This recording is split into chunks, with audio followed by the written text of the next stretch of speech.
Welcome to the May 16th Airport Commission meeting. We'll go ahead and call the meeting to order. Roll call, please. Greg Collier, Here. Cameron McGarren, Here. Steve Smith, Jim Ulmer, Here. Joel Gardner, Here.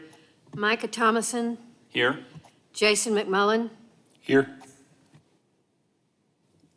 All right. Has everyone had an opportunity to go through the minutes from last month? Any questions? I'd ask for a motion. I'll make a motion, approve the minutes. I'll go ahead and second it. Motion and second. All in favor, say aye. Aye. All opposed, same sign. Comments from the audience? Doesn't look like we have anybody other than our usual folks, so we'll move on past that. Daniel, you want to come up and give us the update from Summit? Good afternoon. So I was a bit eager last month when I said, hopefully we'll hit 60,000. I shouldn't have said anything, because that was jinxed. Great. 44,273 on jet. Again, that 10-15% swing that we kind of see, you got that 10% down. I think we'll probably be pretty close this month based on just what the weather's done. You got the weather at the end of last month. Weather so far this month has really hit us as far as operations. So hopefully we'll kind of see the back end of that here over the next couple of weeks and get more people in and out, get those aircraft flying again. But still, it was a good month. When you're looking at the historical numbers, we're still trending upwards. So coinciding with our operations and all. So very good. I do have a couple things I wanted to bring up. Two things. One is we're looking to ask for a couple of parking spaces be designated for Summit Aviation, for executive aviation. On the north side of 10B over there, we can't park right in front of the hangar and impedes a lot of the flow of traffic. But a lot of our customers, the ones that go out with Mark on the jet, they're adamant about being able to park, next to the aircraft and just go directly on. And, we'll move the cars afterwards for them. But we'd like to designate a couple spots that we could actually have those spaces. We're not filling up space in the hangar with our customers' cars, which can kind of be in the way every once in a while when we're pulling aircraft and rearranging. So that's something I wanted to bring up, get your thoughts on, get some feedback. Because it would help us out as far as logistics and operations, moving everything around and making sure Mark knows that he can have his customers or his truck right there. If he's like a middle of the night medical trip, you just put right there and get out and go. So where are the spots that you're wanting? So you're looking at 10B, looking at the open door. Just to the north side of that, there's that open space. There's a big line in between the two hangars right there. So being able to put something right down there. So you're not saying for staff, you're saying for customers? It'd be for Mark and his pilots and, during the middle of the night if they got like a medical trip, and then otherwise it'd be for his customers. So we can just put their vehicles there, or they can put their vehicles there and just get on the plane and go. Daniel, have you had a chance to review any of that with Laura or James or anything? I did briefly with Laura this morning. We talked a little bit about it, and I know her perspective. I wanted to do my due diligence with Mark. He's asked me to ask for this, and I believe it would be a good move. So I'm bringing it here now. So just so everybody knows, we have had some parking issues at the airport inside the fence. And between 10 and 10B, 10A, and I believe it's 9, right? A lot of people are parking in between those two hangars over there, and there's been an influx of parking going on in there. Is that on pavement? Is that pavement or grass? It's all pavement. I would personally like some time to maybe walk the facility with you, Daniel, and Laura, to maybe look at maybe some alternative options. Sure. And just due to the fact that I know that there's been quite a bit of issues over there, and you're well aware of some of the issues we've got. It's very congested over there. Yeah. The airport is a lot busier than what it has been, and I'd really like to maybe in front of the commission come up with a plan and a proposal to them after we kind of walk some of the grounds to make sure that, because at the end of the day, I think if we designate parking inside the airport, then other people are gonna ask for designated parking spots. And I think it could turn into a mess.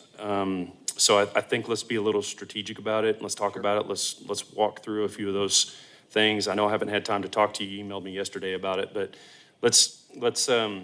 my only concern would be this, is just if we designate parking inside, then we're gonna have to do it for everybody else too. And I think it could turn into a mess. Understand? Yep.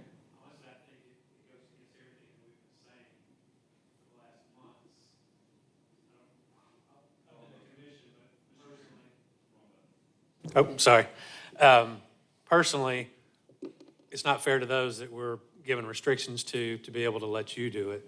So understand. I don't know that we really need to move forward with looking at options, but that's up to you guys, what you think. Laura, what's your thought on it? My thought is anybody that doesn't actually rent the hangar doesn't belong behind the fence. Like Cameron rents hangars, so if he needs to go back there and, on a general basis, he parks outside in the parking lot almost every time he comes. So he has some of his pilots that he allows to park back there. And I said, as long as it's not a problem, it's okay, but now it's been becoming a problem again because the other people that we've told can't do that are now saying, why can these people do it? So it's becoming a problem again. So I would prefer honestly to see everybody outside the fence as much as possible, unless they own or rent the hangar. I've been a big advocate for a long time of letting people park inside the fence if they understand the rules, but I'm kind of losing my thought of that as well and feeling like we just need to make the overall decision that we're just going to, because this is like a reoccurrent thing. I know you're not necessarily, you're not at fault in this, and you're trying to actually ask for it before you just start parking there. I get that's the right way to do it, but if we're still having parking issues, I wasn't aware, Cameron, we were having stuff. Like at some point we got to quit parking and we got to make the rule and change it. And I hate it because it's one of the things our airport, like it makes it welcoming to lots of our pilots and our people that lease those hangars. I think we're going to keep having this over and over and over again.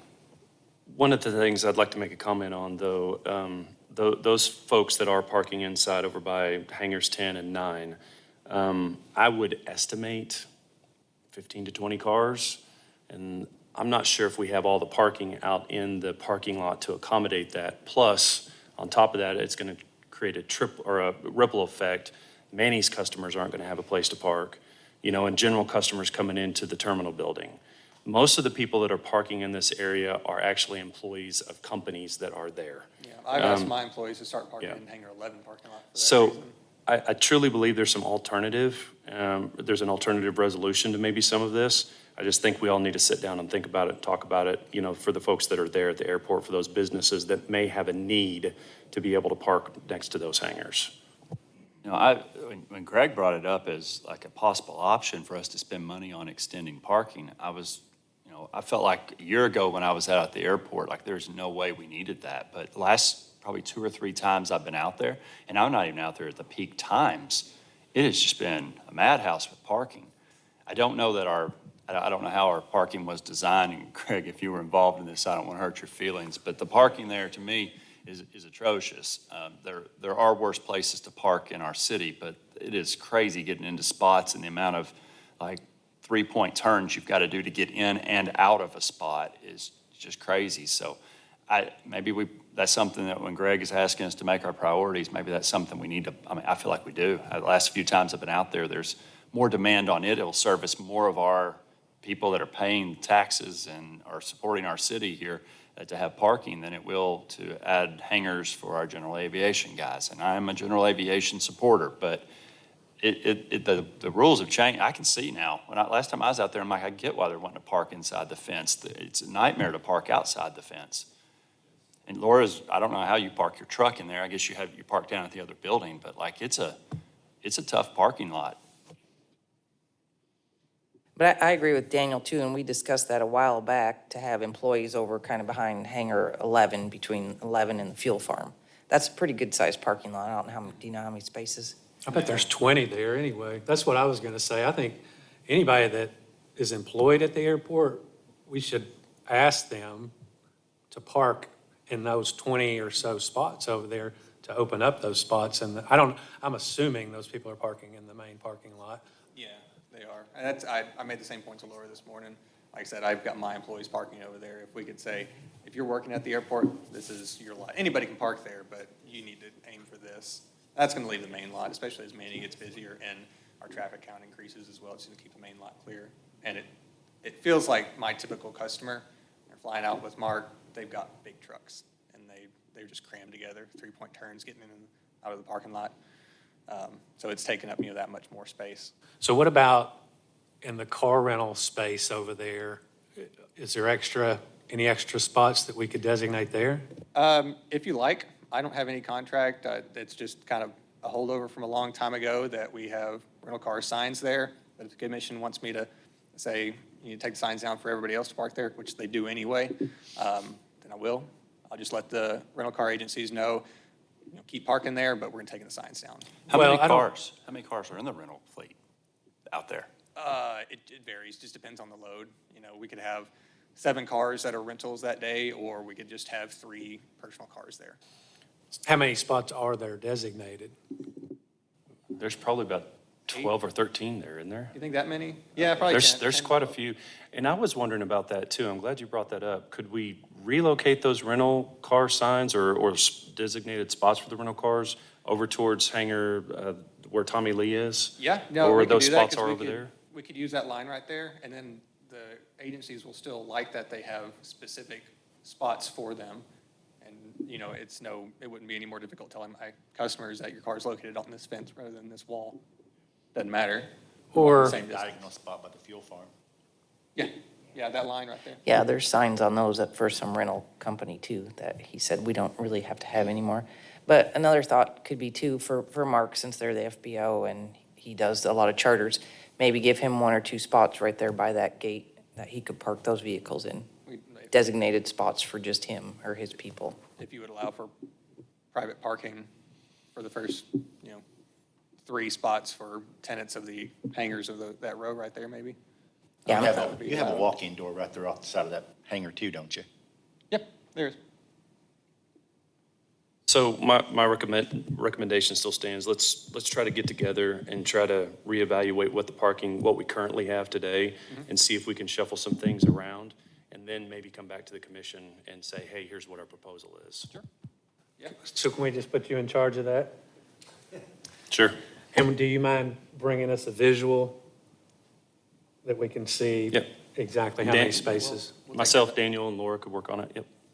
Because if you're going to go through that effort, we'll just approve, you show us what you think and we'll approve it, put this away. Sounds good. I do have one more thing. I wanted Laura's opinion, management's opinion on this, and you.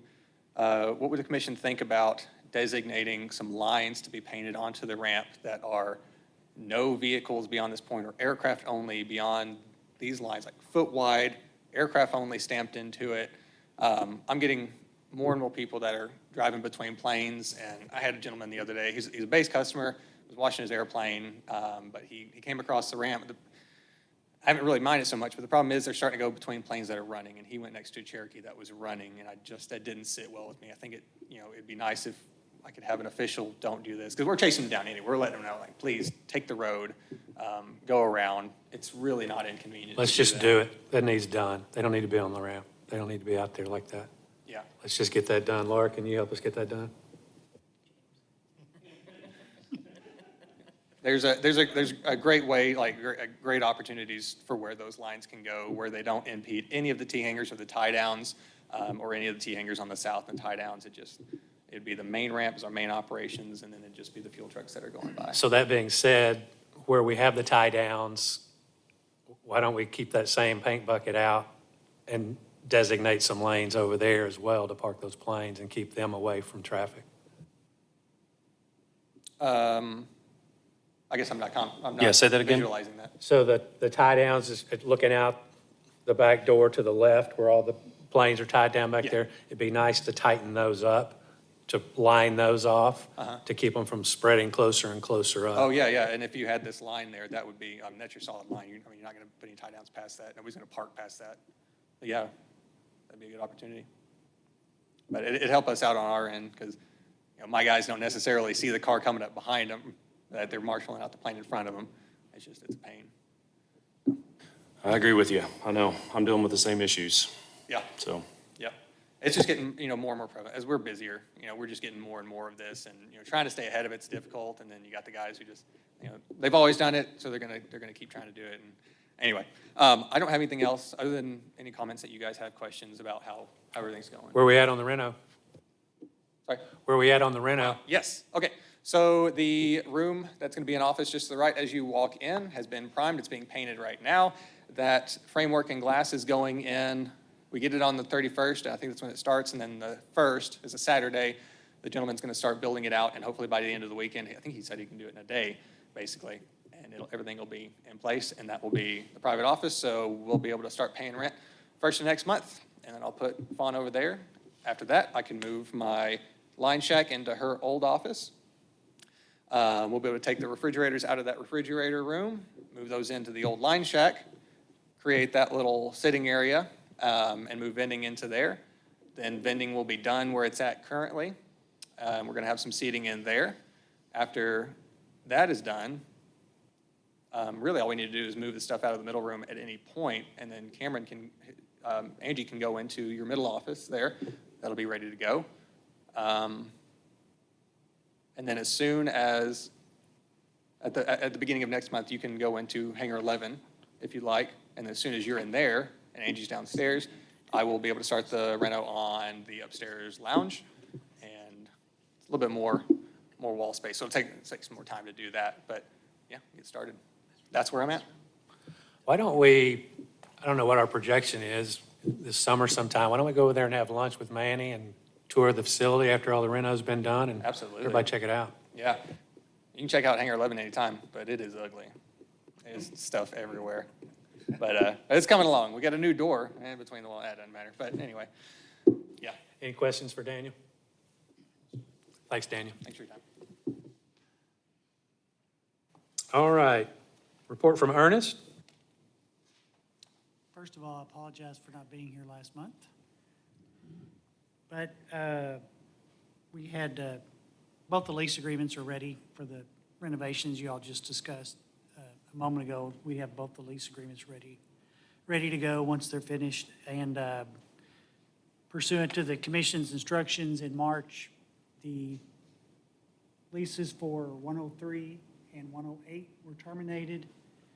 One was for the commission's decision that it was an unauthorized assignment. That was Mr. Crabtree. It was vacated, since been leased to someone else. And the other one was terminated because it had an inoperable plane in it, and they were given till the end of April to be out. My understanding is they're out, the plane is gone, been sold, and someone else is in there. And what else? We'd updated the FBO agreement. I know I'm So the forgetting question that we had, or I had, was in the, that'd be the March meeting, the February meeting, we understood that the flight club works as like a shareholders type of agreement. And because of that, there are 12 members that, even if, I don't remember the gentleman's name, that had sold the plane and kind of been given an honorary membership forever to the flight club, that we said they could continue that, have the hangar, we would move the name over and call it under the flight club, so the flight club would be responsible for the hangar and be the actual leaser of the hangar. So then there was like a 1/12 share was enough to get them to where we were able to keep the hangar. And then the same thing kind of happened with Mr. Crabtree, and Mr. Crabtree was asked, or do you own an airplane? No, but he owns a 1/12 of an airplane according to what we decided back in February. So my question was, this sublease stuff is all fuzzy. I don't understand how it's all set up, but we kind of I felt like we made the agreement that 1/12 ownership of an airplane meant that he was an owner of the airplane, even if it was through the flight club, and therefore they could keep the hangar. that. I have to apologize, that wasn't my understanding in February. I know you all were put in a difficult position in February. We brought those two gentlemen forward, and you all did make a determination to allowed the assignment of one of the leases and referred the other one to the next meeting, so the gentleman could be here, and he was here at the April meeting. And he made the comment that he sold the airplane. And my determination is, if I'm just a member of the flying club and I have no ownership interest in the plane, then I don't need a hangar. I'm just a member of the flight, no different than if you or I were a member of the flight club. So I get where you're coming from. I know the decision that was made in February. I didn't really take that to be the complete rationale why. I kind of feel like, I know hindsight's always 20/20, of course. We probably should have waited on both of them. And, but I think that we had a real good discussion at the March meeting. Mr. Crabtree was here. The other gentleman who was asked to be here was not here, who had the inoperable plane. And, you know, and we also had provided the commission with the waiting list of people who were waiting on a hangar, so you could see who could be affected by an unauthorized transfer of a lease. And we also put in there, we had the list of the tail numbers, the planes that are supposed to be in each hangar. We had that as well, because I think one of them, there was an issue in one of them, so we thought it'd be helpful to just give you that information. But that's my recollection anyway, and I understand I wasn't here last month, and you weren't there. So there's been 2 meetings between then and now, so. I guess my question was, the subleasing, we're trying to define what we're calling subleasing and what we're not calling subleasing. And my understanding, and maybe I was the only one that felt this way, was that the flight club was making the argument that they're all 1/12 owners of the planes because they're all in the flight club's name. Now, I don't know legally whether that's the way it works. If that's the case, and Mr. Crabtree is in fact a member of the flight club, and he owns 1/12 of an airplane, whether he said he didn't. So we have to take, be a second misspeak if it's that way. So I have a feeling that that's probably not the way he interprets that either. But then it brings up like ownership is shared a lot in aircraft. A lot of our people, those planes out there have quarter shares or half shares. So the question is, at what point, as long as one of the shareholders is the person on the lease, then everything's good. So that's kind of going back to the 1/12 ownership question, and he is on the lease, and he is a 1/12 ownership because he is a part of the flight club. Well, Mike, I don't mean to interrupt you, but that's the way they represented it in February, that he was a 1/12 owner. I don't know that we ever got clearly established that he really was a 1/12 owner, not just a member of the club. To me, that is a huge difference. I know there was a gentleman who spoke on behalf of the club. I don't know who this guy was, but there was a lot that he said that, in my opinion, wasn't directly to the point, and it was a lot of, how do I put this nicely? There was a lot of verbal dancing. I believe we got to the heart of the matter in March when Mr. Crabtree was here, and he says, look, I sold my plane, period. And that made, at least in that particular situation, I think that made the decision a lot clearer. Because it does say in the lease, it says you can't assign your interest or any portion thereof without the airport commission's approval. And we haven't, in the 12 years with a little bit of a 2-year lag in the middle that I wasn't on it, I've never had anyone come before us. I've never seen anyone ever do that. So I think we're going to find a lot of that. So we either have to make a decision that we're going to change the way we're wording that lease, or we're going to interpret that differently. Because I think there are people that have bought into planes and everything's just stayed the same with our paperwork, and they've not come before us and said, now I own half this airplane, because that would be in violation of it. I don't know if I would, again, I think it's a case-by-case basis. If somebody had a plane in there and they actually could show you that they had a quarter interest or a half interest in that plane, to me, that's completely different than somebody walking in and say, I sold my plane to the club and I'm a member of the club, which is what happened with Mr. Crabtree. So, But there's no documentation Right. showing he's 1/12 owner. but I do think it's in there so the commission can make those decisions, and I do think there could be some situations that are different. Hey, I've been here since the late 1900s, and it's probably been going on the whole time, and it's just something that's just now come to the forefront.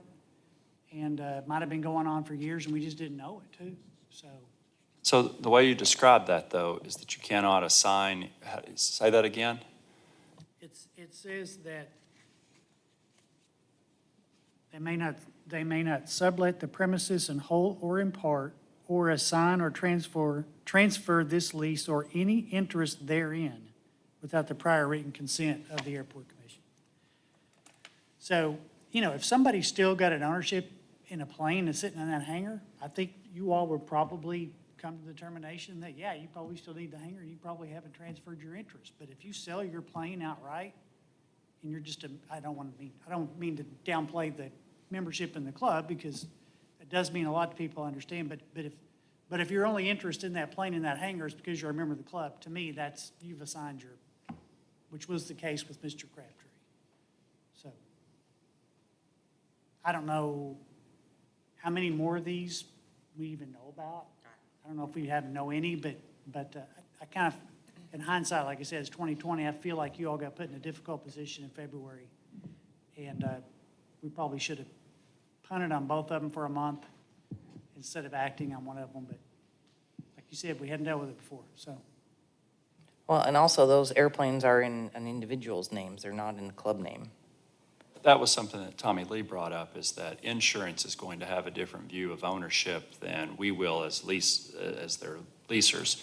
So if 12 people own an airplane, the insurance isn't going to cover 12 people. They're going to cover one person that owns that airplane. And then he said otherwise, you wouldn't be able to get the deductible insurance or whatever for each time that they have on each individual member of the flight club. So I think I misunderstood, and I felt like I pushed that vote. So I misunderstood and pushed that vote the wrong way, I think, the way I'm understanding it now. So I just want to make sure that we're okay to have shares, and the shares, everyone doesn't have to pay their 25%.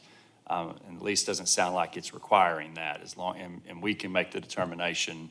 And I think we all would probably, like Ernest is saying, would say if you still own a quarter of the airplane and you're the one paying the hangar rent, then we have no issues with that.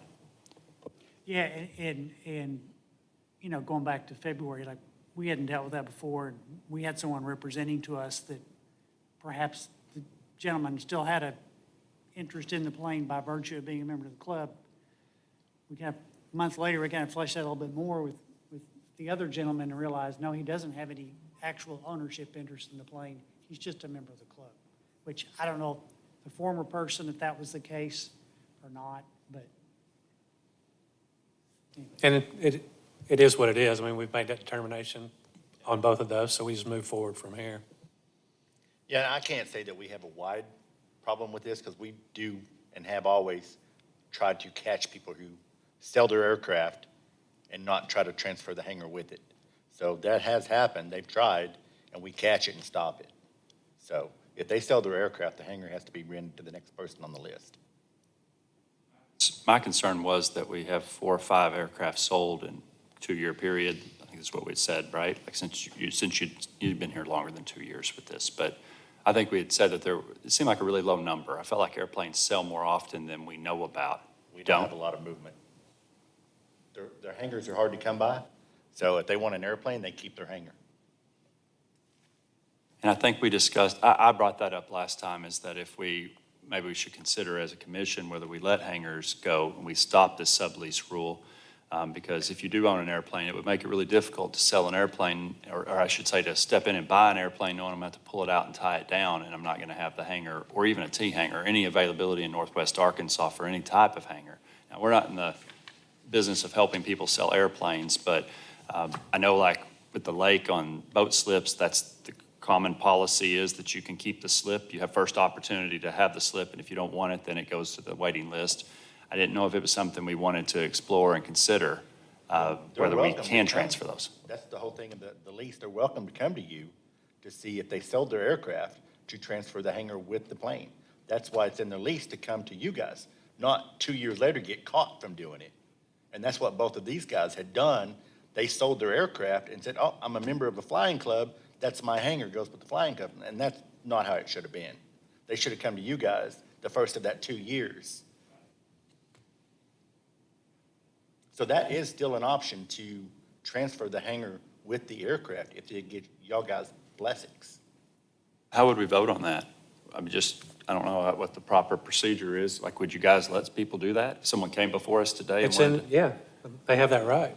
but how would we vote on it? Do you think we would allow someone if Jim's selling an airplane to Jason, or would we let them? Right. Is that what we think? Because we have a I waiting mean, you list. can't really say unless we know exactly the scenario, but personally, I don't see a reason why we wouldn't do that. If someone has had a hangar and they've been diligent in paying their rent on it, and they are selling it to best friend Joe or whatever, and they come to us as we ask, I mean, it would go up to a vote, but I guess the question I'm asking is, would we put the waiting list above that and say, no, there's a waiting list? Because otherwise, I think we need to write something in the lease one way or the other. If we want to do that, I don't know, I guess it's the same arguments, whether we do it one time and then allow it because it's in the lease that way, or whether we do it on an individual case.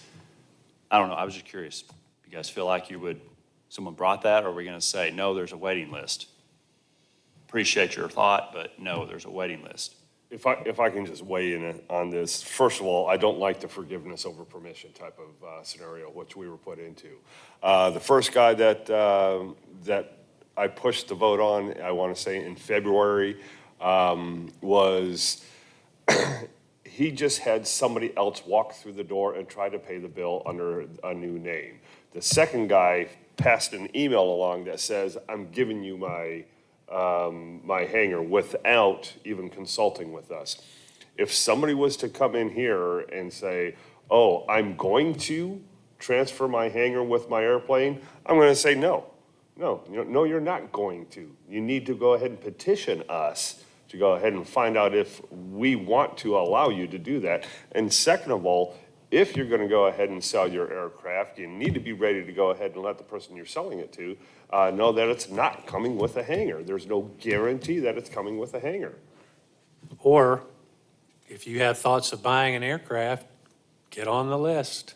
Get on the waiting list so you can be there. Or go into a land lease with us and build a hangar.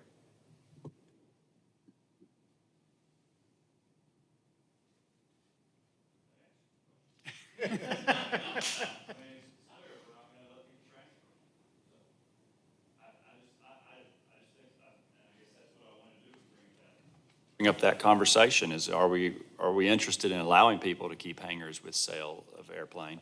And we're not. So, okay, I answered the question. I just thought we should discuss it because I think when we dig into this, we're going to find stuff, but I may be wrong. In my opinion, it's only 1 out of 7. Don't forget. That's exactly what I was gonna say, It's 1 out too. of 7. Majority rules here, guys. It still does. The bottom line for me is it gives the commission the authority to make that decision depending on the circumstances of the case, because what you don't want is someone doing an end around the waiting list. So that's why that safeguard's put in place. So there may be a situation where you may let someone, it's hard without someone standing up here with the pertinent facts to make a decision. You just don't know till it's brought before you, but you do have the discretion, so. Well, and unless I misunderstood, your scenario was if someone comes and says, I'm doing this, then you're going to say no. If someone petitions and says, can I potentially do this, that's a different response. He's still going to say no. Did he say that? Negative. Oh, I If thought they- you said they go to the waiting list. No, if they're going to come and petition us properly, I might consider going ahead and allowing that to occur in my vote. But if they come up and say, I'm doing this, or they've already done this, no. No, there's other people that have been waiting so much longer than you. Thank you. Anything else for Ernest while we're finishing up on that? Did that answer your questions, Micah? Did you cover everything you needed to, Ernest? I hope so. I think you did. I just wanted to know what we do when this happens in the future, so I'd have some idea, so it wouldn't be left field, because I do feel like we weren't prepared when that happened, and I just want to have in my mind what we're doing. So And I don't know the lease, and I could read it and still not understand it. So I just wanted to make sure I was on the right page with And it. that's the point. Most of them don't come to you because we deal with them. But this one was so different with the flight club, that's why it come to you. Normally, if someone sold their aircraft, it's cut and dry. You're out of the hangar unless you petition you guys. And nobody's requested to do that, so they release their hangar and Laura rents it to the next guy. And I'll just say finally, if I'm, part of the flight club, I'm batting 500 at this point in time because I took 2 chances, I took 2 swings, and I got a home run on one of them. So it was a good kill. I mean, that was a great score. I do feel like we got more clarity, the meeting that you weren't here, on the direction of the commission. No, that's fine. Okay, moving forward. Laura, airport operations. The stairs are done. They look great. They're great. They're great, yeah. Looks amazing. Yeah, easier to clean, keep clean. They look really nice. They really open it up and make it look a lot cleaner and nicer in there. And we've gotten a lot of good comments on them, I think, so far. So that was a great project to get taken care of. On the late payment list that you have, I contacted everybody, and some of the issues are with the clerk's office. We're still trying to get everything. I know Cameron was a part of that deal where he had multiple accounts and wasn't be credited properly. So I'm still trying to work with them and get some of those things taken care of. They've had a lot of changes of people downstairs and getting everybody on the same page how to work that system, I think. And the mail, they said the mail's been a lot of trouble. So we're trying to get that all hashed out. So some of that stuff is not really valid on that list for what it looks like. But everybody else has taken care of it already, I think.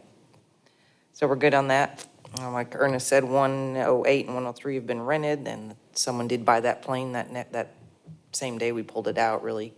I gave him the contact information for that gentleman, and he contacted him and came and picked it up, so that's out of our hair. We don't have to worry about keeping track of that one anymore. Before you go on from that, any comments from the 2 folks that took over the hangars that were next in line? Finally, Yeah, or? finally.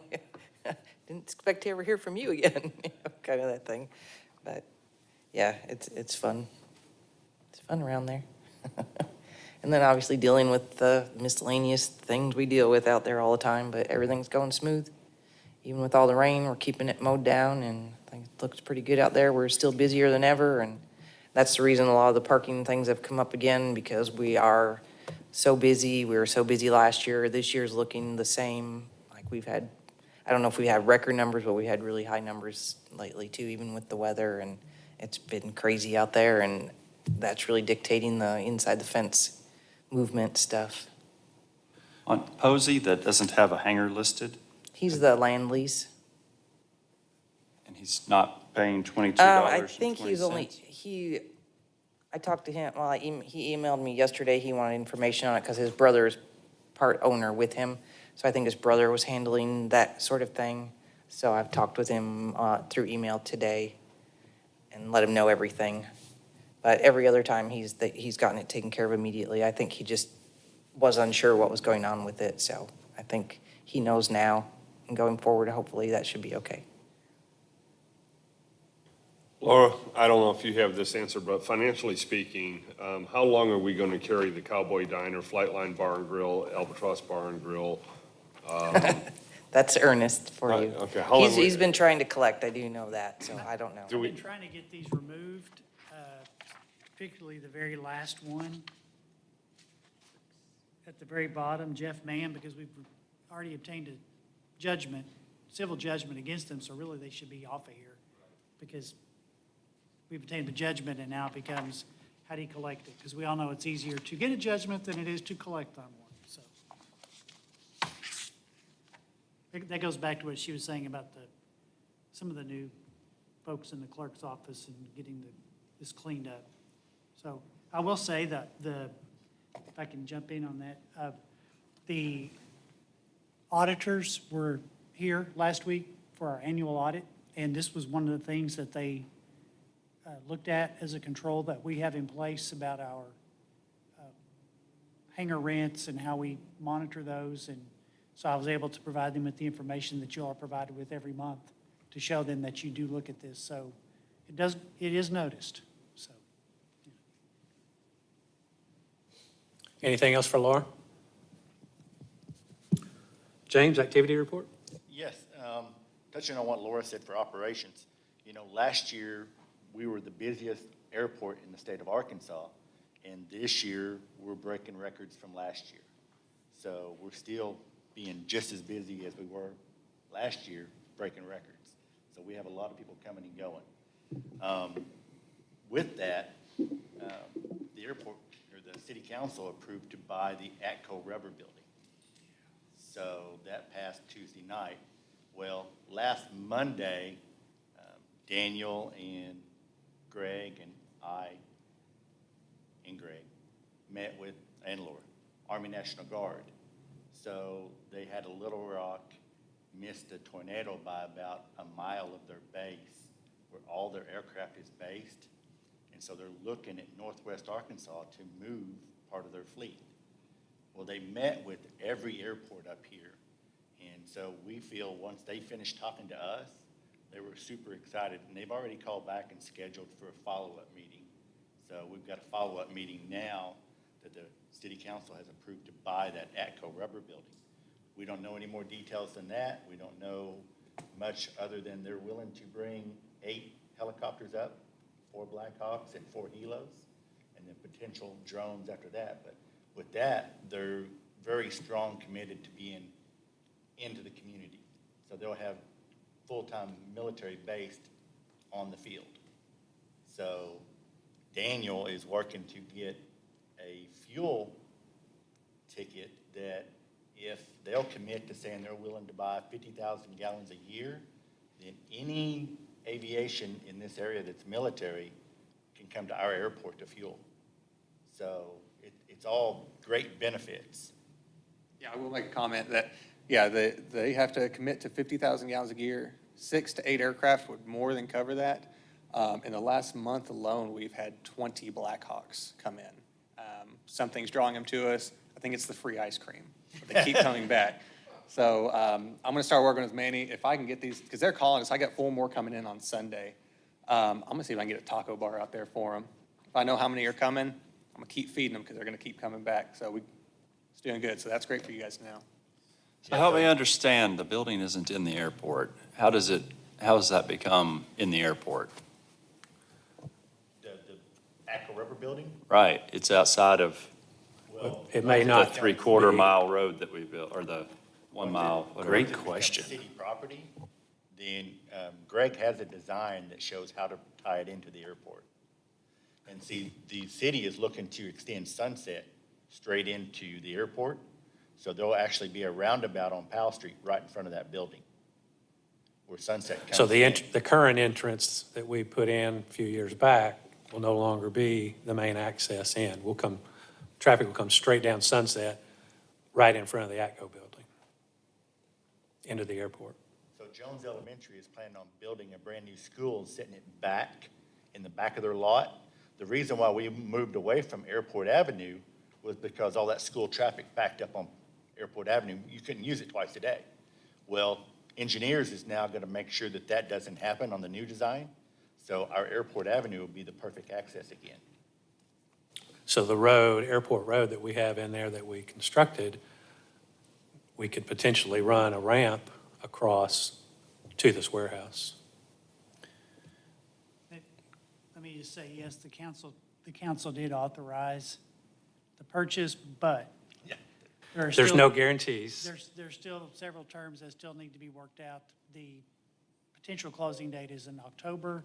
The current owner is requesting to lease the property for a period of time after we acquire it. And there are a lot of details that we still have to work out before it's a done deal. But the council did give us the green light to try and negotiate those terms. There's a lot of gray in this whole thing, but potentially it could all work out for the benefit of the airport. Because the Army National Guard's not looking until 27, 28 to move up here. So the timing is, you just couldn't ask for better timing in those situations. The ATCO has asked for a 1-year lease with the option of 2 more 1-year leases, potentially. And as James said, that's about the time frame that their National Guard would like to move up. So everything could fall into place very nicely. The mayor, James said this a while ago, at the meeting that I came to, the mayor said, we don't really have a plan for this building. We could use it for storage if nothing else. And then he brought me up, and I said, we have a lot better things than storage to use this building for. And of course, the council understood that, but no one made any commitments to us, but it is certainly an option. And it's a 60,000 square foot warehouse. And if they come in, then the parking issue becomes paramount. Well, we'll have a lot Especially- more especially if they- parking along ATCO. Yeah, they've got 5 acres with that warehouse. But wouldn't that limit as far as if we were to expand parking, wouldn't that limit how far we could go? I'm looking at this map right here.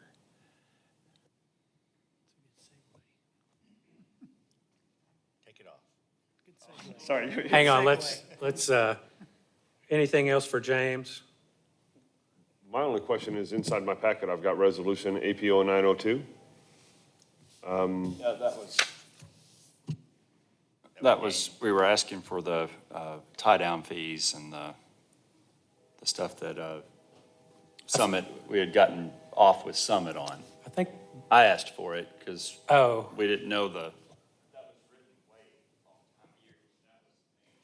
we didn't have a copy last month? I got you. Roger that. James, I do have one more question.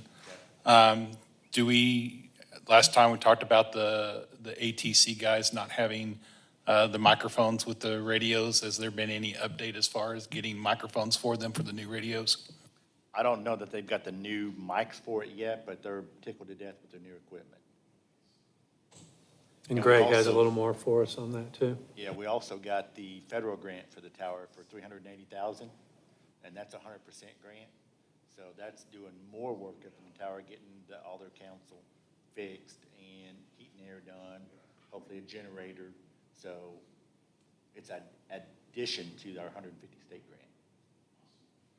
So they're tickled pink in the tower. Anything else for James? All right, let's move on.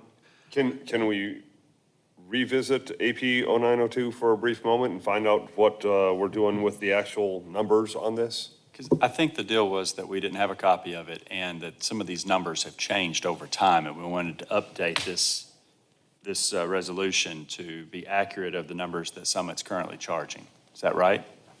That's what I think I remember from last month. Yes, and I failed to update those numbers, but I can email them to Beth and she can get them to you and we'll update this. It might change in a couple of years as just costs change, but if I can keep it on mind, then I can bring it up one day when I think, hey, I need to make these numbers change, and then we'll talk about it. But yeah, I'll get the numbers out to you, and then we'll update this form or amend it, whatever. Very good, thank you. Okay, Greg Garber? Perfect. I've got 3 updates for you. We'll start with the runway rehabilitation and grooving project. As you remember, this is a 90-10, 90% FAA-funded project. During our last meeting, we were kind of at the 90% design stage, and we had talked about maybe applying for some additional funding associated with this project. I did reach out to the FAA program manager, and she kind of gave me some more information on the deadlines associated with that funding. Essentially, if we were to have received that funding, we wouldn't be able to start construction on this runway grooving project until fiscal year or calendar year 2025, so probably the summer of 2025. And so I took that to James and to Greg, and ultimately they decided to just go ahead and proceed with our original plan. Let's get these grooves installed this summer. And so with that, we went ahead and advertised this project in the paper this past Sunday. The bid opening will be the second week of June, there, June 11th, with an estimated start of construction in August 1st is what I'm estimating. Any questions about the runway grooving project? Awesome. The next one, thanks James for stealing my thunder on this. I was hoping to be the deliverer of the good news here, but the FAA did contact James and Greg probably 3 weeks ago or so with the good news about the FAA Contract Tower Program. Like James mentioned, $380,000. It's a 100% FAA funded grant. That means no matching funds required. There are some caveats to this. The reason we got the money is because they didn't spend enough of it last year.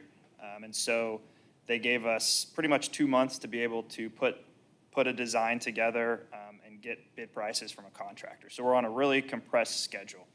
The funds need to be allocated by around the first week of June is what I have in here. Just to cover some things on what this project is going to include. I know James hit on it.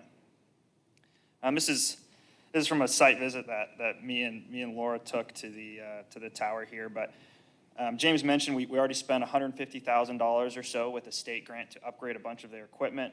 There's still a decent amount of equipment left to upgrade. We're going to try to replace some of the cabinetry that's behind that equipment. You can't see it very well in this picture, but the cabinets are pretty dated. There's not a lot of storage. Everything is, cords are everywhere. It's a mess, and that was one of Mike's, the tower manager's requests, was to get things a little bit more organized and updated up there. Another thing that James mentioned is just upgraded air conditioning and heat. So that's another thing we're planning on including. A new light gun that's there in the top left that I kind of pointed to. And then if we have enough money left over, we're planning on replacing windows and ceiling leaks in the tower. And so that's kind of a general overview of the scope of this project.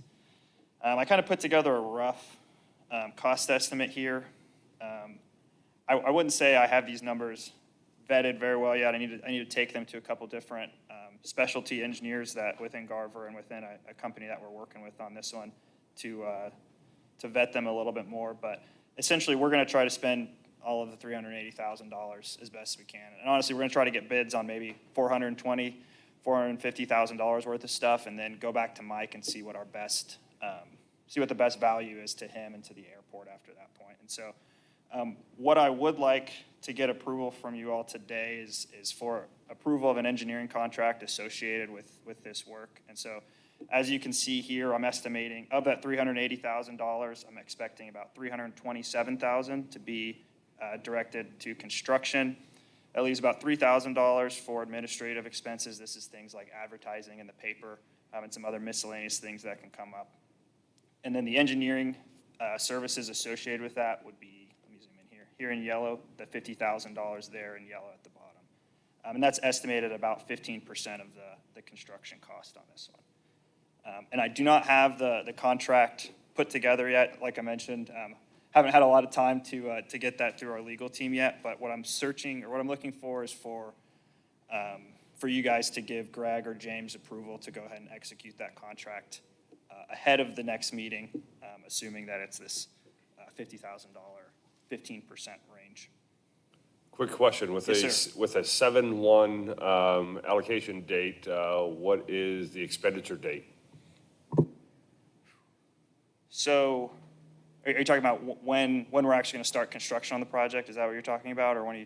Well, this looks like just a traditional DOT fast grant, and they want to get rid of the money real quick. Yep. So they want it allocated, but then when do you have to have it all expended by? Are they putting an abbreviated schedule on that, or do you still have up to 3 years on most of those grants to go ahead and expend it? Right, and I don't have the exact answer on when we have to have the project closed out. I can go back and reach out to Kathy on that one.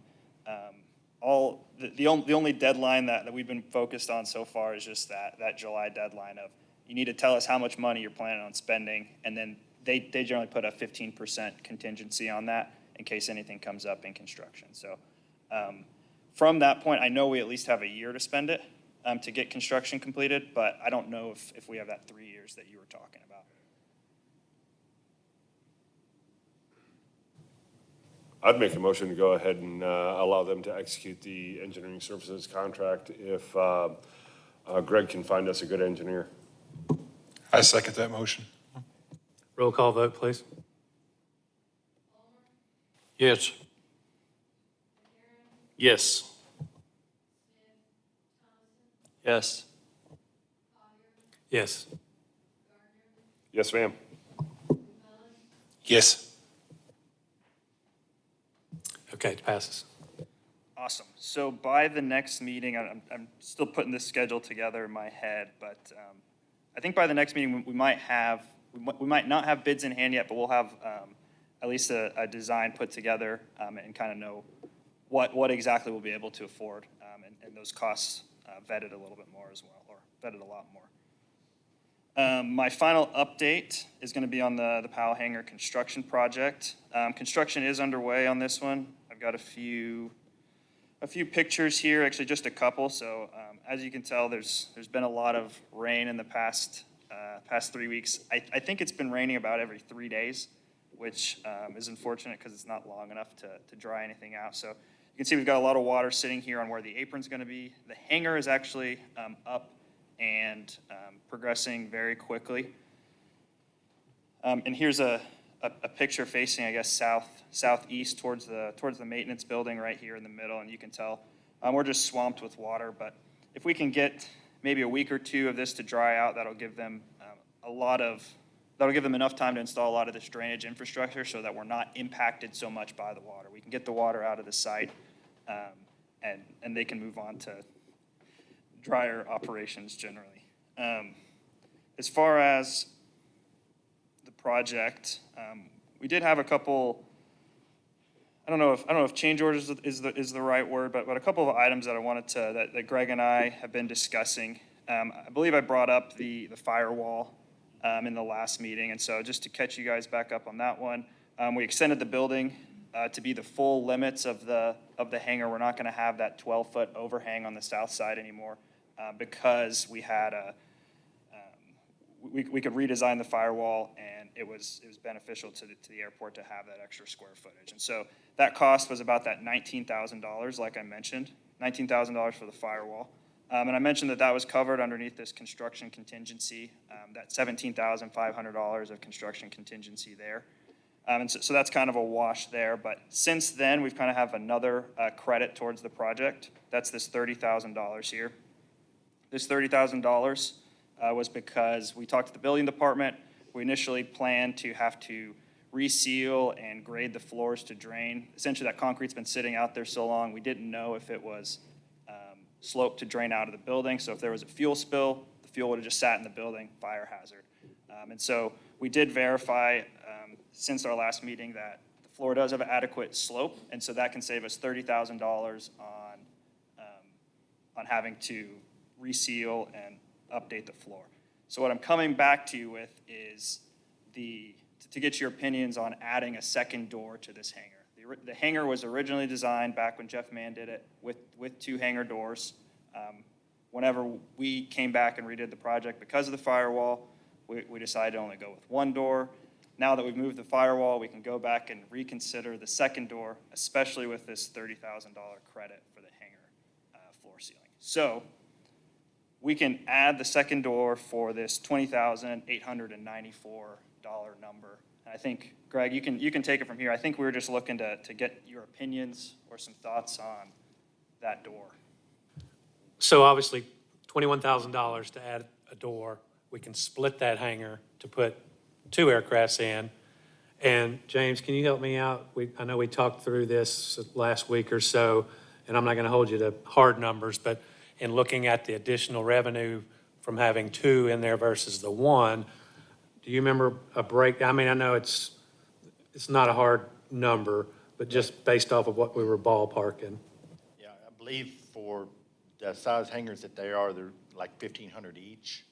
So 3,000 versus 2,000 a month for just 1 hangar. So potentially, we'll make that up in 2 years.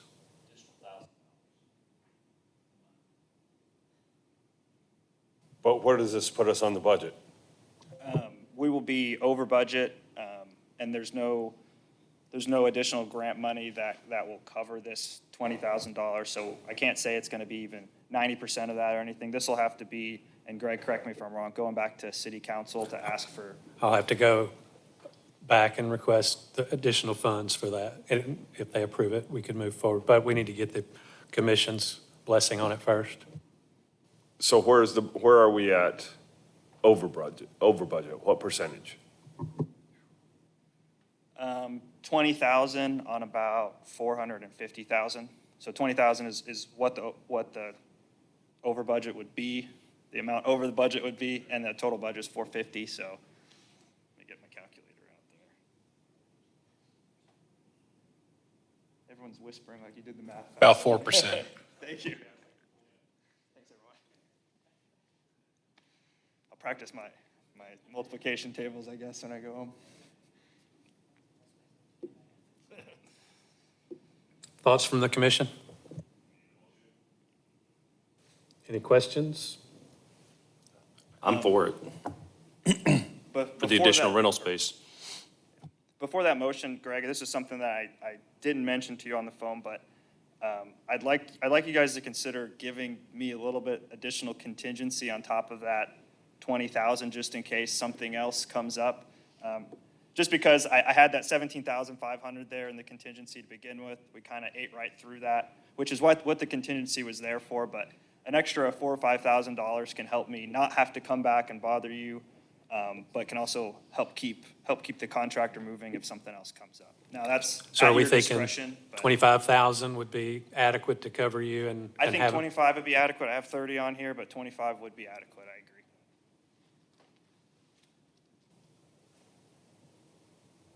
I'd ask for a motion.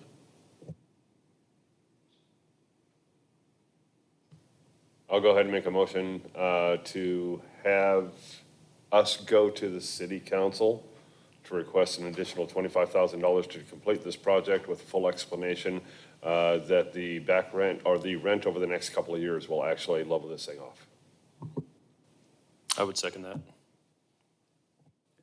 And I would just add to that, this is all just based off of adding the second door to that hangar. We have a motion and a second. Roll call vote, please. Yes, ma'am. Yes. Yes. Yes. Yes. Palmer? Yes. All right, motion passes. If you can get me something that I can Yes. take with me, that would be great. Perfect. I'll get you something soon. We can talk about deadlines as far as city council meetings or committee meetings, et cetera.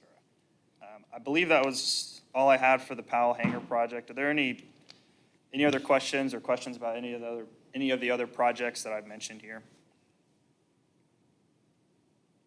Do we have any other projects in the hopper, hangar-wise?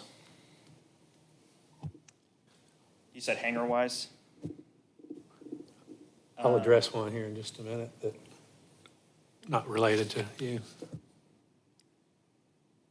No, there aren't any that are in design or anything right now. We did have that hangar development list that we went through maybe in December or January. But that was kind of the last time we talked about it. I feel like the last time we talked, you had a list and you wanted us to put those in order. But I don't know, I think it was the January meeting, and I'm not sure that we've done that since then. Maybe next month, can we have that list again Yep. and try to look back on it, so maybe we can give you some direction on what we want to do. That was when I saw that parking, I was like, well, I don't understand parking, but Right. now I see parking is a huge issue. Yep, and I've got parking included on that list. I have that list updated. You had a couple comments for it as well. And so I'll have that ready for you guys at the next meeting. And we're also having the airspace tested for that next taxiway down to the south to see if it airspace to get corporate hangars to fit in there. Because we're about out of land lease options. That's this area down here. I'm trying to draw it in red.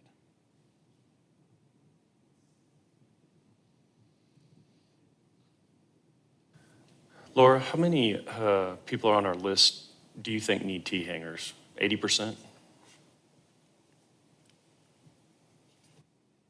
Yeah, and I have 100 on the list right now, and the great majority of them do not want open T hangars. They want some sort of enclosed, and they don't need the large ones. A lot of them want more private space too. They don't want to be in a box hangar, have to risk moving their plane in and out, or someone else's, or get them moved.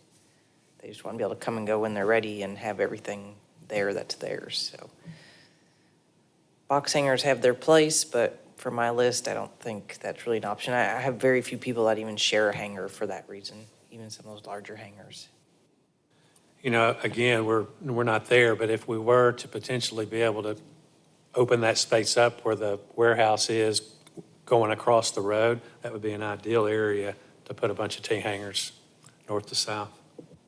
With the current footprint that we have today, is there any opportunities to build any T-hangers?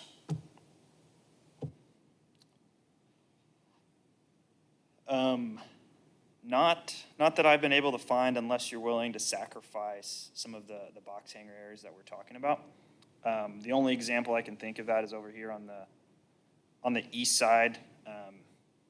This bottom quadplex is the ones that are already constructed. The airport-owned hangars right here. The cyan and the red, those haven't been constructed yet. If we wanted to reconfigure that into T-hangers, there's some space over there. Otherwise, I think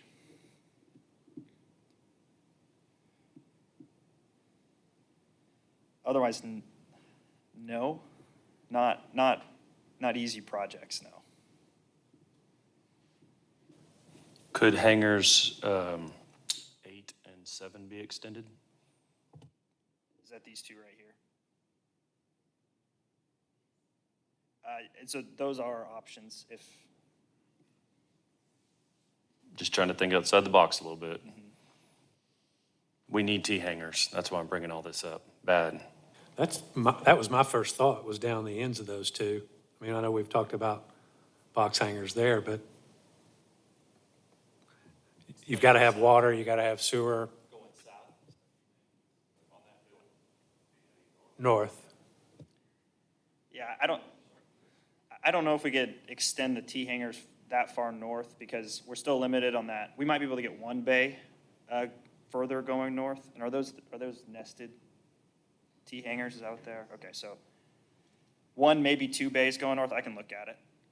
But south is kind of what I had in mind.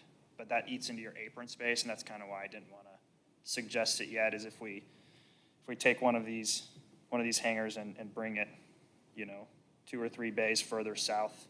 I don't think you'd be able to do that with the traffic going in and out. I was thinking more north. Right. So I can look at if there's space to go north. I think the only way to do it would be to extend it off of that. You wouldn't be able to go perpendicular to that because there wouldn't be enough space out.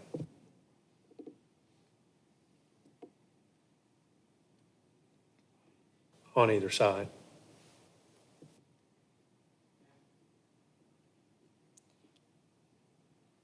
Ernest, while you're here, I have people ask me from time to time if they could help contribute to a hangar that we're building. Could we build a lease that had some sort of an agreement or arrangement with them that if they pay $50,000 each, that 3 of them, we have $150,000 matching funds for some project? Is that something that we could, and then maybe reduce rent for a period of time or kind of do a partial land lease kind of agreement with them?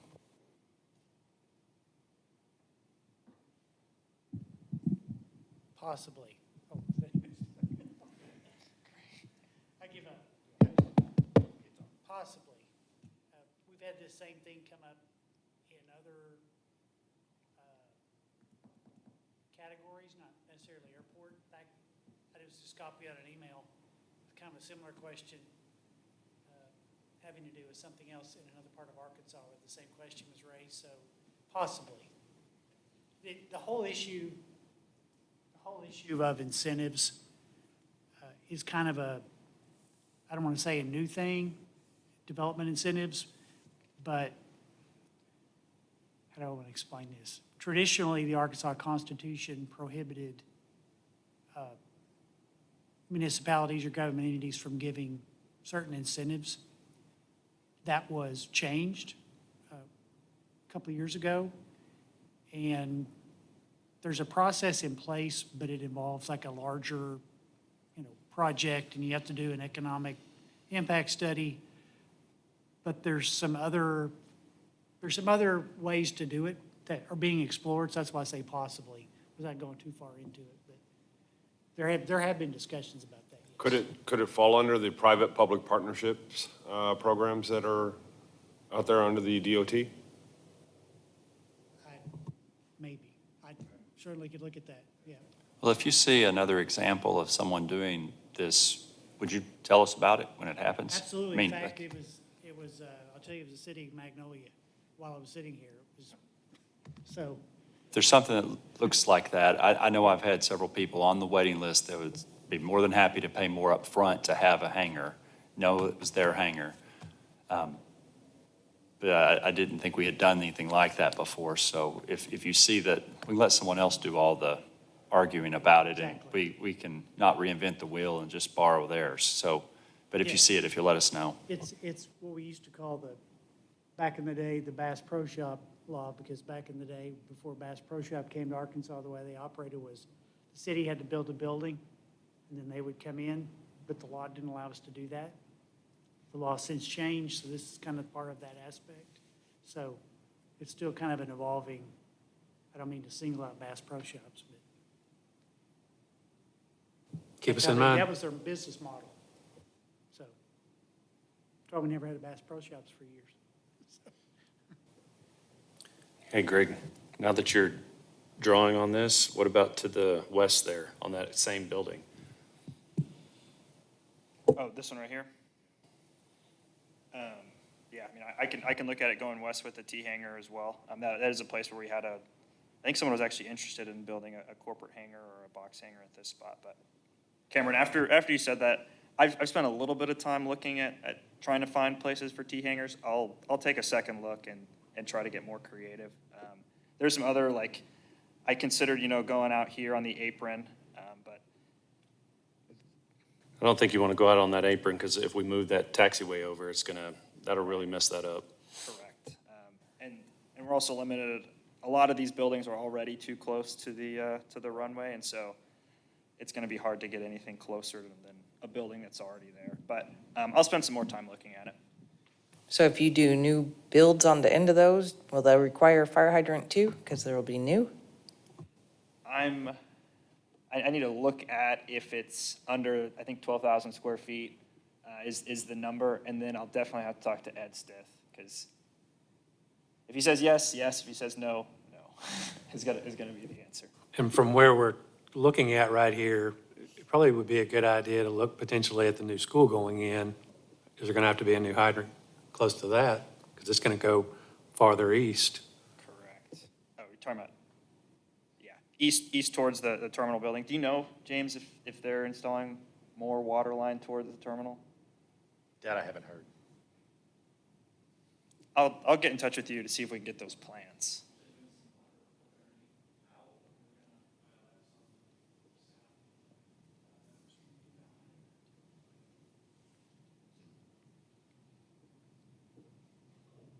Anything else for Greg? All right, thank you, Greg. Yep, thank you. Any old business? I will say, I've talked to a couple different people recently, one particularly, hopefully we'll meet with in the next week, someone from Central Arkansas that's moving their operation up here that wants to build a hangar. Very, very interested, just going through the process, but I don't want to say too much about it yet, but there's a lot of excitement, there's a lot of folks interested. We just got to keep on trucking. James, I just want to follow back up with this so it doesn't get lost between now and next month. Employee parking, can you make sure that everybody in that airport understands we prefer them to park to the right as you pull in, not in the main employee parking, or Laura, whoever can follow up with that, and Daniel, everybody that's there, I guess, but somebody needs to ramrod that and make sure that that word gets passed on. And then painting the lines. You got that? So as far as parking, do you mean like Cameron lets his pilots and instructors park inside? Do you mean those people out too, or? Well, I don't know what, my thoughts are any airport employee should park outside of the main parking area, right in front of the airport. That should be reserved for folks coming into the, Regular general customer. yes.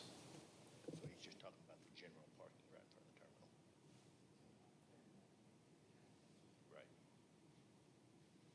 We will definitely work on the parking situation ASAP. As I said, Daniel and I have already talked about that months ago, and he's been trying to get more and more people to park over there, so we'll just keep at it. And then, Daniel, you're going to make a change with our rental car spaces. Yes. I'll get all the signs moved over to those diagonal spots just in front of the fuel farm, and then I'll inform the rental car agencies. So I think if we move those there, isn't that exactly where I'm thinking of, that we're saying we're going to move the employee parking? There still should be plenty of parking over there. There's a long diagonal, and then there's still a parking lot right in front of 11. Yeah. I think that'll help us a lot. That'll get 25 or so vehicles out of the way every day, potentially. And if we get a sign that says employee parking this way, you see that at every airport, employee parking in this lot. Right. Don't have any customers still in it, which we don't need anyway. They'll know, more official looking. And Mr. Chairman, I don't see a problem with making those first 3 parking spots designated for the FBO. Does anybody else? If they're flagged? I don't.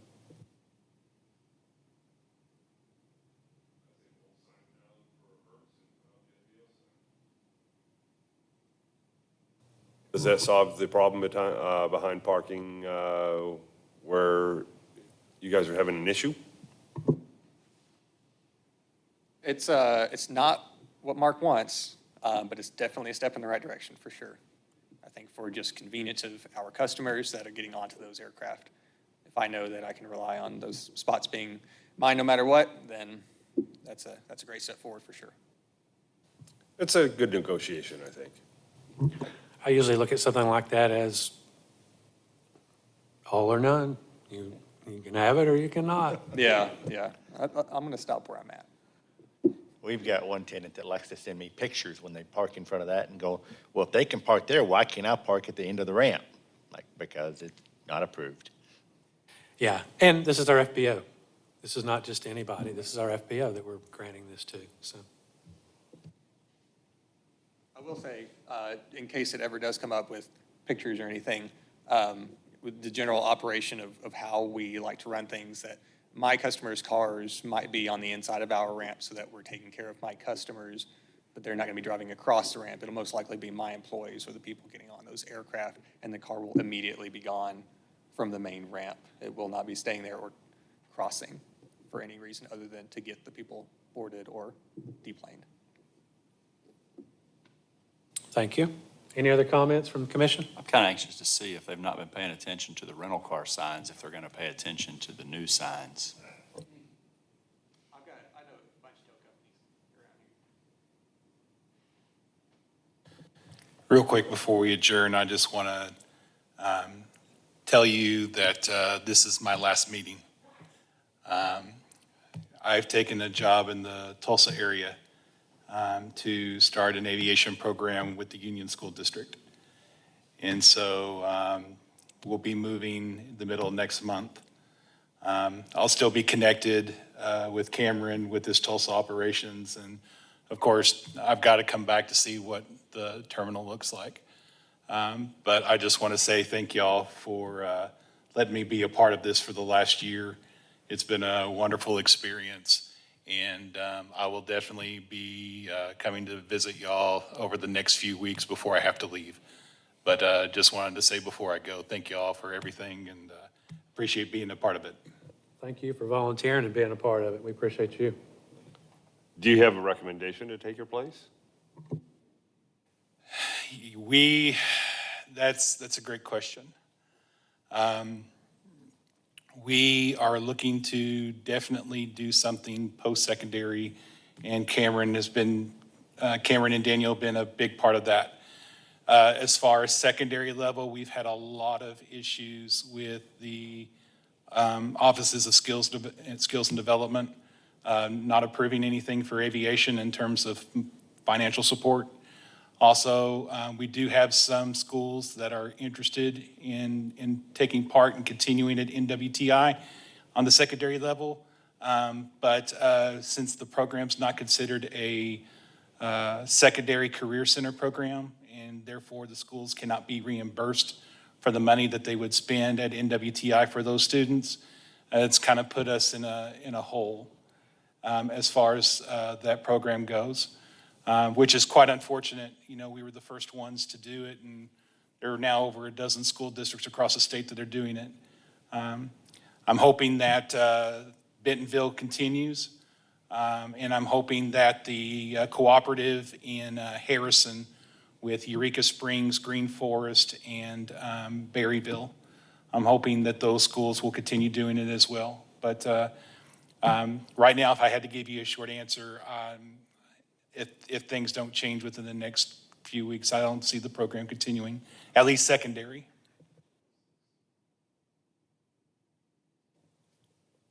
Well, I will let the mayor know so we can get the word out, and I don't know if he wants to do it like he did. I think the last couple of times we've done this where they came into the commission and we were actually able to meet them and ask some questions, and ultimately it's the mayor's decision, but last couple of times he's left that up to us, I believe. So anyway, I'll get that process started.